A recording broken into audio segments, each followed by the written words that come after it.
السلام علیکم every one, welcome to ببلیوتھراپسٹ۔ امید ہے آپ سب باخیریت ہوں گے۔ آپ کے لیے پیش خدمت ہے سنگم دل شکستہ از قلم سمارا رانا۔ ایپیسوڈ 1۔ اے سی نے کمرے کا ماحول خوب دیدہ کیا ہوا تھا۔ وہ وجود پیٹھ کے بل بیڈ پر لیٹا ہوا تھا۔ الارم کی آواز نے اس کی نیند میں خلل پیدا کیا۔ اس نے سائڈ ٹیبل پر پڑا موبائل اٹھایا اور الارم آف کر دیا۔ دوپہر کے 2 بج رہے تھے۔ آج اس کا آف تھا، تبھی وہ اتنی دیر تک سو رہا تھا۔ وہ کلسمندی سے سرہانہ واپس اپنے چہرے پر رکھ گیا، لیکن اسے اچانک یاد آیا آج تو اسے آپ ہی کی طرف جانا تھا۔ وہ فوراً اٹھ بیٹھا۔ اسے وہاں 4 بجے تک جانا تھا۔ وہ ہر اتوار ان کے گھر جاتا تھا۔ وہ اٹھ بیٹھا۔ اس وقت وہ نائٹ ڈریس میں ملبوس تھا۔ ایک بھرپور انگڑائی لیتے اس نے ریموٹ کی مدد سے کمرے کی لائٹس آن کی۔ اس کا کمرہ روشنی میں نہا گیا۔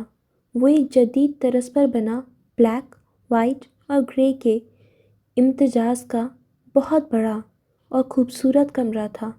ہر چیز نفاست سے سجائی گئی تھی۔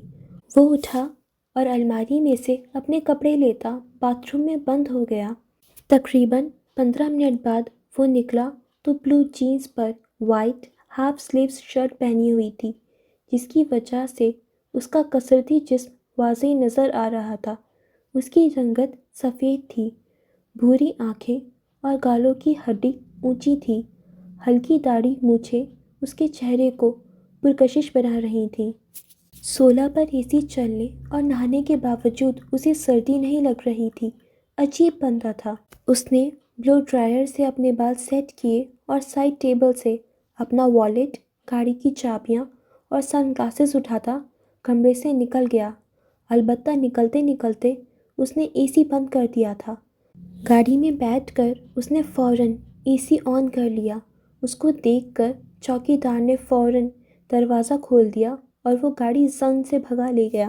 پہلے اس نے ایک بیکری کے باہر گاڑی روکی اور وہاں سے اپنے لیے جوس کی بوتل اور سینڈوچ لیا۔ ساتھ میں چند سامان اور لا کر ساتھ والی سیٹ پر رکھ لیا۔ وہ ایک ہاتھ سے ناشتہ کرتا اور دوسرے سے گاڑی ڈرائیو کرنے میں مصروف تھا۔ اب اس کا اگلا ٹھکانہ ٹوائے شاپ تھی۔ جب تک وہ اپنی منزل پر پہنچا تب تک اس کا ناشتہ پورا ہو چکا تھا۔ اس نے اتر کر اندر سے چند گفٹس لیے اور واپس گاڑی میں آ کر بیٹھ گیا۔ کراچی میں آج کچھ زیادہ ہی گرمی تھی۔ وہ سگنل کھلنے کا انتظار کر رہا تھا جب کسی بچے نے گاڑی کا شیشہ بجایا۔ اس نے دیکھا وہ بچہ ہاتھ میں غبارے لیے کھڑا تھا جس پر مختلف شکلیں بنی ہوئی تھیں۔ وہ مسکرایا۔ واللہ اس کی مسکراہٹ بہت خوبصورت تھی۔ اس نے گاڑی کا شیشہ نیچے کیا تو تیز دھوپ اس کی آنکھوں سے ٹکرائی۔ اس کی آنکھیں بے اختیار چندھیا گئیں۔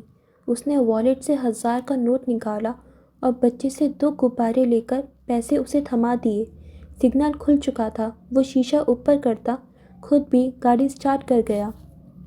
تقریباً 40 منٹ بعد اس کی گاڑی اپنی منزل پر رکی تھی۔ اس نے گاڑی پارک کر کے ڈور بیل بجائی۔ چند لمحوں بعد ملازمہ نے دروازہ کھول کر اسے سلام کیا۔ وہ سر ہلا کر جواب دیتا اندر چل پڑا۔ ہاتھ میں موجود شاپرز وہ ملازمہ کو پکڑا چکا تھا جو اس کے پیچھے ہی چل رہی تھی۔ ماموں! وہ کوئی 4-5 سال کی بچی تھی جو بھاگتے ہوئے اس کے پاس آئی تھی۔ اس کے چہرے پر مسکراہٹ چھا گئی۔ اس نے اسے بازو میں اچک کر اوپر اچھالا تو وہ کھلکھلائی۔ مشل، بیبی جلدی سے پیار دے دو۔ اس نے اپنے گال اس کے آگے کیے تو مشل نے باری باری اس کے دونوں گالوں پر کس کیا۔ جواب میں اس نے بھی یہی عمل دہرایا تو مشل پھر کھلکھلائی۔ یہ دیکھو ماموں کیا لائے ہیں۔ وہ وہیں ڈائننگ روم میں بیٹھ گیا اور اسے اپنے ساتھ بیٹھا لیا۔ ملازمہ سارا سامان ٹیبل پر رکھ کر وہاں سے جا چکی تھی۔ اس نے مشل کے آگے غبارہ بڑھایا جو ایک گڑیا کی شکل کا تھا۔ مشل وہ پکڑ کر اب ٹیبل پر موجود سامان کو دیکھ رہی تھی کہ اتنی دیر میں وہاں سدرا 1.5 سالہ مراد کو اٹھائے آئی تھی۔ تیکھے نقوش، گہری کالی آنکھیں، پرنٹڈ شلوار قمیص پہنے وہ ایک خوبصورت لڑکی تھی۔ وہ اٹھا اور اس کے گلے لگا۔ کیسے ہو مرجان؟